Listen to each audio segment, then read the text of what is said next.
Assalamualaikum warahmatullahi wabarakatuh. Kami dari kelompok 6 akan menyampaikan materi terkait manajemen operasional, yang dimana materi yang kami bahas adalah manajemen mutu dan pemeliharaan pabrik. Video ini diambil adalah untuk memenuhi salah satu tugas mata kuliah manajemen operasional yang diampu oleh dosen Mia Kusmiati, SEMM, CT, MOS, MCE. Langsung saja ke materi yang pertama, yaitu manajemen mutu. Baik, yang pertama adalah manajemen mutu. Apa sih manajemen mutu? Manajemen mutu menurut Siregar adalah sebuah pengendalian mutu yang didasarkan pada suatu filosofi untuk memenuhi kebutuhan pelanggan dengan sebaik-baiknya pada setiap usaha. Baik, yang selanjutnya untuk membangun kualitas ke dalam produk perlu adanya kualitas pada kedua tahapan, yaitu kualitas desain dan kualitas kesesuaian. Pengendalian kualitas pada barang yang akan dibeli memerlukan pendekatan yang berbeda dibandingkan dengan barang yang akan diproduksi. Seringkali inspeksi 100% tidak dapat dilakukan atau tidak ekonomis. Kelelahan atau pengoperasian yang berulang-ulang yang dilakukan oleh petugas inspeksi dapat menjadi hambatan serius terhadap pemeriksaan 100. Yang baik karena beberapa bagian yang cacat mungkin hilang bersamaan dengan bagian yang baik. Sebaiknya, kualitas produk yang diterima mungkin lebih baik dengan prosedur pengembalian sampel penerimaan statis modern dibandingkan jika produk yang sama menjalani pemeriksaan 100%.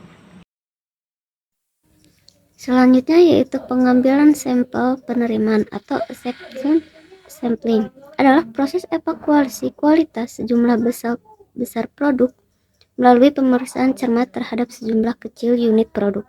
Jika keputusan menerima atau menolak suatu lot didasarkan pada pemeriksaan satu sampel, maka disebut sampel tunggal. Jika aturan pengambilan keputusan mensyaratkan pemeriksaan sampel kedua, ketika penerimaan atau penolakan ini berdasarkan pemeriksaan sampel pertama tidak meyakinkan, maka disebut pengambilan sampel ganda.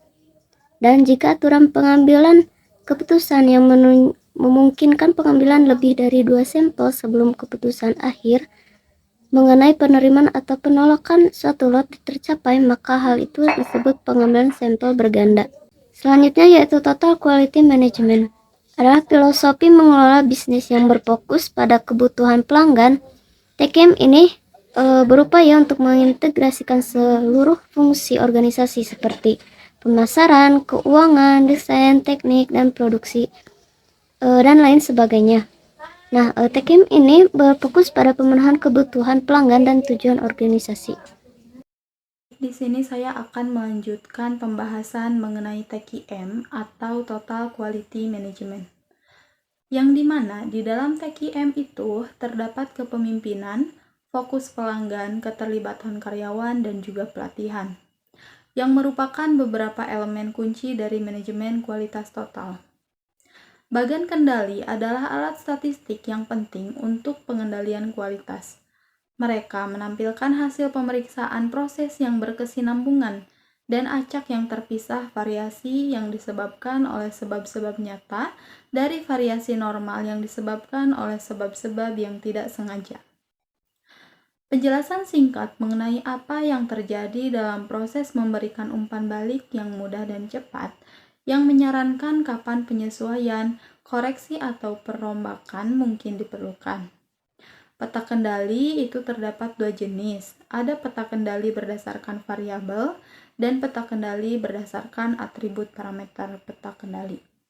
Setiap bagan terdiri dari garis tengah, batas kendali atas, dan batas kendali bawah. Didasarkan pada prinsip statistik yang baik mengenai perilaku rata-rata sampel.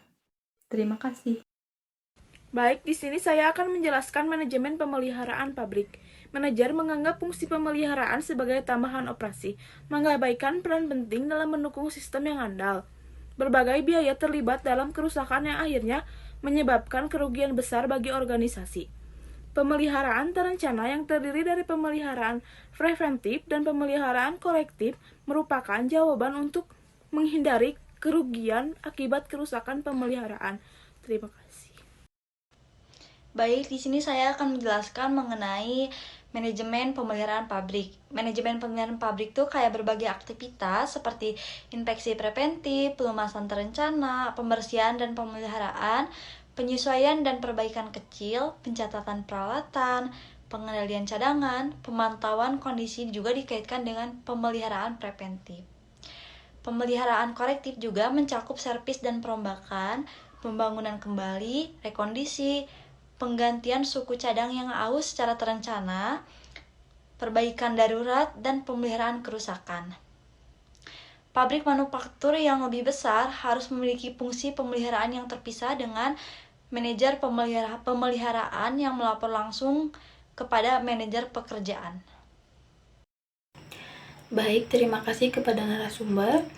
Nah, kawan-kawan, dari semua materi yang telah disampaikan oleh narasumber, dapat saya simpulkan bahwa manajemen operasional adalah mencakup semua kegiatan operasi, terutama di bagian produksi produk. Lalu manajemen mutu adalah sebagai instruksi yang harus diterima atau dilakukan oleh petugas untuk mengeluarkan sebuah output yang berkualitas. Lalu berhubungan juga dengan pemeliharaan pabrik, di mana pemeliharaan pabrik jika tidak dilakukan dengan baik, maka perusahaan tidak akan mengeluarkan output yang berkualitas dan tidak akan memuaskan pelanggan. Mungkin cukup sekian yang dapat kami sampaikan dari kelompok 6. Mohon maaf apabila ada kesalahan. Kurang lebihnya saya ucapkan terima kasih. Wassalamualaikum warahmatullahi wabarakatuh.